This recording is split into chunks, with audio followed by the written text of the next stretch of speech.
साहब ने जिस रियासत की बुनियाद रखी है वो सबकी सांझी है। जिन्ना साहब ने कहा था ये एक नाजायज रियासत है, तो जब जिन्ना साहब ने कहा कि जनाब रियासत नाजायज है तो मैं इसको कैसे जायज मान लूं। वक्त मुख्तसर है मुसलमानों, एक चीज याद रखना, ये आग, ये शोले वहां पे भड़क उठे हैं, 76 साल से वो लाशें उठा रहे हैं वो फलस्तीनी भाई, वो आदी हो चुके हैं। लेकिन जब चिंगारी इस तहलीस पर पहुंचेगी और फिर आप लोगों का भी तमाशा उसी तरह देखा जाएगा जिस तरीके से 57 मुस्लिम ममालिक ने घुंघरू बांध कर यह तमाशा देख रहे हैं। उस बुजुर्ग की वीडियो मेरे सामने आती है जो अपने पोतों को लाद में उतारते हुए कह रहा है कि हजरत मोहम्मद साहब से गिला करना, कहना कि आपकी उम्मत बड़ी बेहिस हो चुकी है, डरपोक हो चुकी है, उससे कहना कि लोग तमाशा देख रहे थे और इसराइल हम पर बारूद फेंक रहा था। ये हालात आपके हो गए हैं।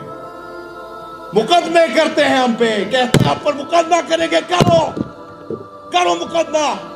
मैं तो नहीं डरता, आप लोग डरेंगे, मैं तो नहीं डरता, मैं तो बोलता रहा हूं। मैं तो ये कल भी मैंने कहा है कि जब से ये लड़ाई शुरू हुई है मैं अपने गुरु गोविंद सिंह जी के सामने जाने को तैयार हूं। मैं कहूंगा कि मैं जालिम के खिलाफ खड़ा था, मजलूम के साथ खड़ा था। मुसलमानों आप लोगों ने भी खड़ा होना है। मुझे किसी ने कहा कि आप भी लोग करते हैं तो आप अमेरिका नहीं जा सकेंगे, आपको डॉलर तक रसाई नहीं होगी, यूरोप नहीं जा सकेंगे। मैंने कहा बाढ़ में जाए से डॉलर, बाढ़ में जाए अमेरिका का वीजा, नहीं जाऊंगा, मैं इधर ही रहूंगा, ये मेरी रियासत है, मेरा मुल्क है।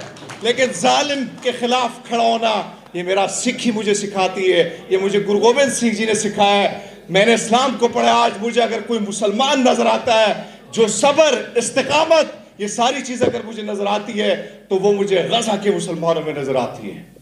मुसलमानों जागना होगा आप सबको। ये जंग बातिल की, जालिम की और मजलूम की जंग है, और ये जंग मुसलमानों की जंग नहीं है, ये इंसानियत की जंग है, इंसानियत का दर्द दिल रखने वाले लोगों की जंग है।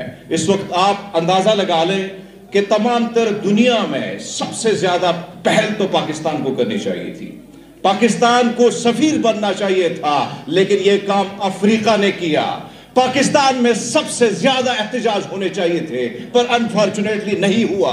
सबसे ज्यादा एहतजाज उस अमेरिका में हुआ जो इस वक्त इत्तेहादी है, जो इस नाजायज रियासत का बाप है, वहां पे सबसे ज्यादा एहतजाज हुए। सबसे ज्यादा एहतजाज हुए तो बरतानिया में हुए, नहीं हुए तो मुसलमान ममालिक में नहीं हुए। अनफॉर्चुनेटली मैंने यहां पे देखा, परसों डी चौक में पहुंचा, वहां पे यहां की हुकूमत ने जिस तरीके से डंडे बरसाए मेरी बहनों पर, उन माओं पर, सेनेटर मुश्ताक पर मुकदमा दर्ज कर लिए गए कि इन्होंने रियासत को धमकी दी है। पीएसएल में मैंने देखा कि यहां पे फलस्तीन का झंडा लहराना गुनाह कबीरा समझा जाता है, लेकिन यही फलस्तीन का झंडा आप नॉर्वे में जाके देखें, आप कनाडा में जाके देखें, आप कोलकाता में जाके देखें, आप जाके केरला में देखें, सबसे ज्यादा बड़ा एहतजाज उन गैर मुस्लिम ममालिक में हुए। अब कल मैंने कुछ तस्वीरें डॉक्टर साहब ने ट्वीट की तो मैंने जब देखी मुझे इंतहाई दुख हुआ।